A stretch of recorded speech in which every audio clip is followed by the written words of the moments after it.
A continuación tenemos a un chef estupendo y maravilloso del que hemos aprendido un montón, que se llama Matt Orlando y desde Dinamarca nos va a contar cómo entiende que hay que adecuarse y adaptarse a los tiempos de hoy desde la consigna de la sostenibilidad. Son tiempos desafiantes, son tiempos difíciles, pero no por ellos tiempos menos abiertos a la creatividad y a la fuerza de chefs como Matt. Bienvenido, Matt, a nuestra jornada. Thank you so much. Thank you for having me. I'm really excited about this. So, you didn't tell me I was following up Alex. A lot of pressure there.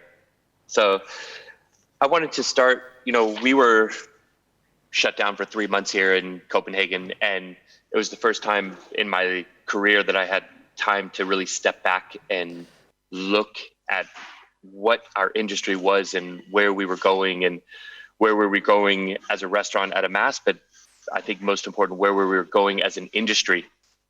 And we always talk about the techniques that we use to upcycle side streams and the flavor and deliciousness, which are the most important. But something we don't really talk about a lot is the psychology of sustainability. And that is something that I've really started to dig into deep with my team and trying to understand what is the psychology of being a sustainable restaurant? What's the psychology of being a sustainable industry? And what's the psychology of having a sustainable society? I think to start that conversation, you need to start with a couple words that Alex actually used multiple times in his talk, habits and awareness. And we as an industry have horrible habits in regards to sustainability. We're an industry, we have such a long history of it as an industry, and this industry is so focused on what is on the plate. And all the effort is put into what the final product on the plate. And there's very little attention paid to the journey to get to that plate.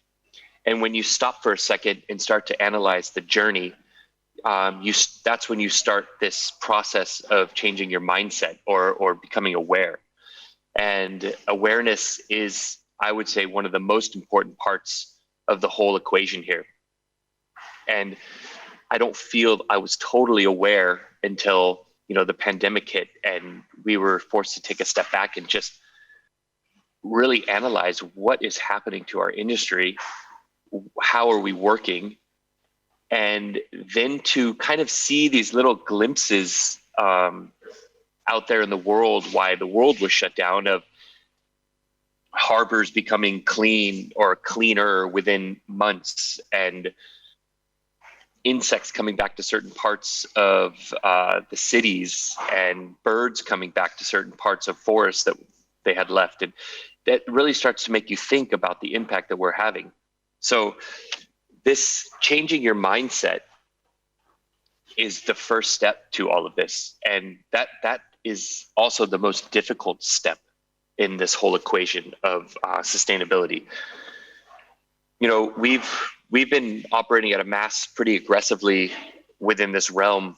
We've been open for about 7.5 years, but we've been operating pretty aggressively within this realm for about 5 years. And we've made huge strides in reducing our CO2 footprint and just reducing our impact on the environment in general. But none of that would have been possible without this this drive to be aware of what's happening around you. And I'm going to keep saying awareness, awareness, awareness, because it is the most important part of this change of mindset. Because a lot of people out there aren't aware of the processes that happen. And Alex also talked a lot about, there's a lot of time and money spent on these processes that a lot of chefs aren't even aware of. And these processes give value to what you use. And as soon as you become aware of these processes, everything that you do becomes more valuable. And you start to strive to find ways of giving respect and value to these products that you're using, whether it's taking the leaves off something and using the stems and fermenting it and turning it into something. And that's the easy part of this, but it is about becoming aware of everything around you and the effects that you might have on certain things and the environment. So for me, I'm gonna look at my cheat sheet here. You know, it's kind of it's like the quintessential thing when you talk about a drug addict going through recovery. You know, the first part of recovery is to admit that you have a problem. We as an industry and we as individual restaurants need to start admitting that we have a problem. And we can't start the healing process within our industry and moving forward as a more responsible industry unless we start to address, or unless we face up to the ways that we're working now and we come clean. And this is going to take a certain degree of showing vulnerability within our industry. So I would have to say that there's a word that I never thought I'd be using as much as I do now, and that word is data. And data is the only way you can actually make huge strides towards moving in this direction. Because if you don't understand what you're doing and the impact that you're having while you're doing it, then you can't make calculated decisions to do it. I remember when we, must have been 6 years ago, we got our first CO2 reading done. And we were already working in this mindset, and maybe not as aggressively, but we were definitely, in my mind at that time, taking strides to move in this direction. And so I thought, oh, we're going to get our first CO2 reading. We're going to absolutely kill it. We're going to be so strong. We're going to really blow a normal restaurant CO2 reading out of the water. That first CO2 calculation came back, and we were barely below what a normal restaurant operates at. And that was a huge eye opener for me. And I really dove deep into that assessment with the group that did the assessment for us. And it wasn't until that deep dive that I took with them on really analyzing every single output of CO2 and how it came to that and the processes that went into that and what processes give what amount of CO2. And if you alter that just a little, it has huge impact. It wasn't until I went through that process that I truly understood where you could turn the dials and pull the strings to actually start to reduce your impact on the environment drastically. I mean, fast forward 5-6 years, and we have reduced our CO2 output by almost 40% of that of a regular restaurant. And that would have not been possible. Sorry, friends at the window.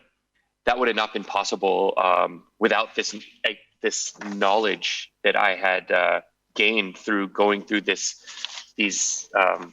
process of collecting data. You know, data does take time and it does take money to collect. But you know what? When you start to collect and understand that data and you start moving in this direction, you can actually save money. I mean, the amount of water that we save every day in the restaurant based on the processes we use, that saves us a ton of money at the end of the year.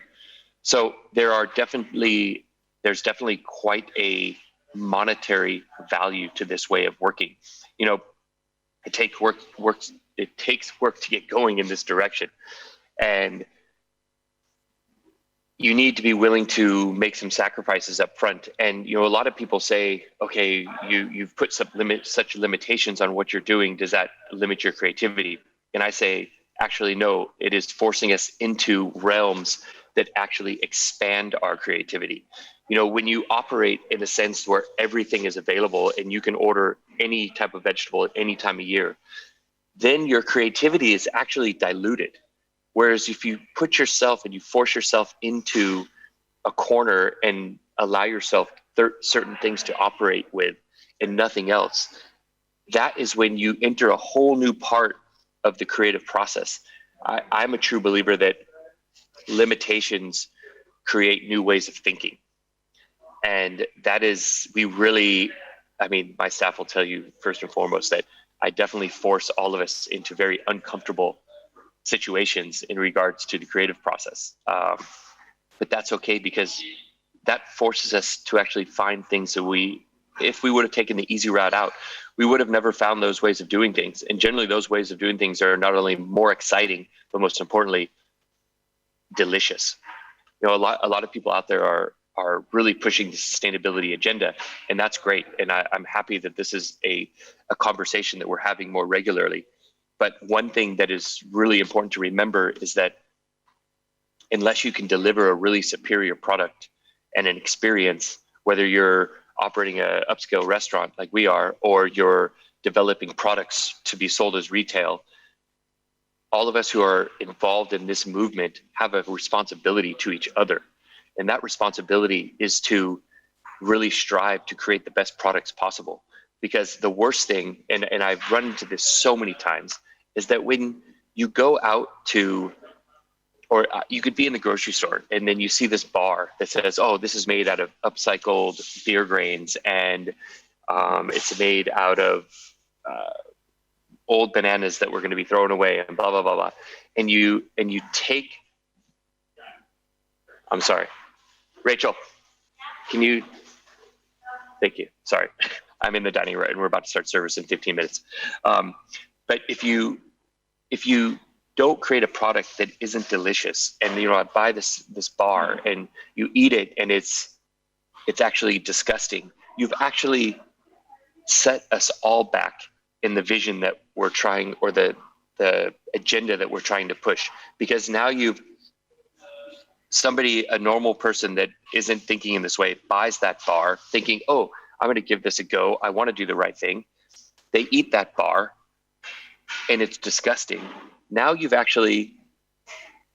all taken a step backwards, because that one person took a chance to try to expand their horizons, and the one chance they've taken, they were disappointed.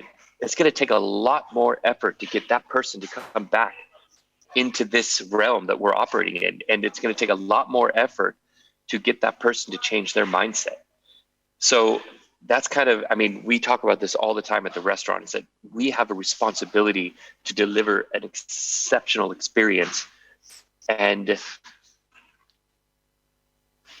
have people come here because it is delicious food, amazing wine, and a great atmosphere, because we have a responsibility to prove that this is the right thing to do.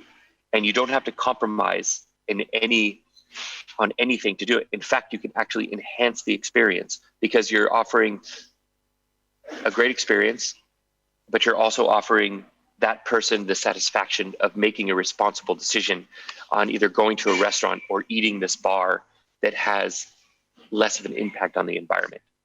So I think what it comes down to, we struggle a lot with communication still, and we're some years into this process. And I think the best piece of advice is that we need to stop referring to all these byproducts and side streams that we're using and upcycling into delicious items. We need to stop referring to them as trash, garbage, or waste, because those three words have a very negative definition to them.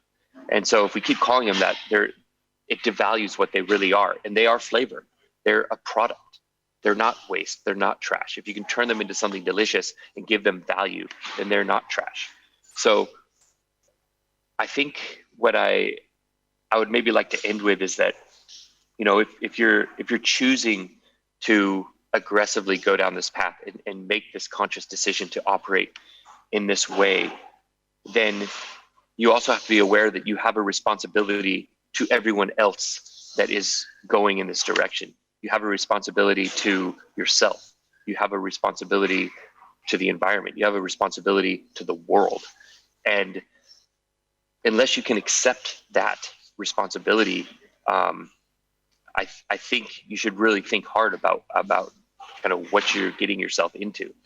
And I don't say that in a trying to discourage anybody from doing this, because this is the way we all need to move forward, but it needs to be for the right reasons. And I'm so happy to be a part of this conference, because I know everyone here is really wants to drink the Kool-Aid and be part of the solution and not part of the problem.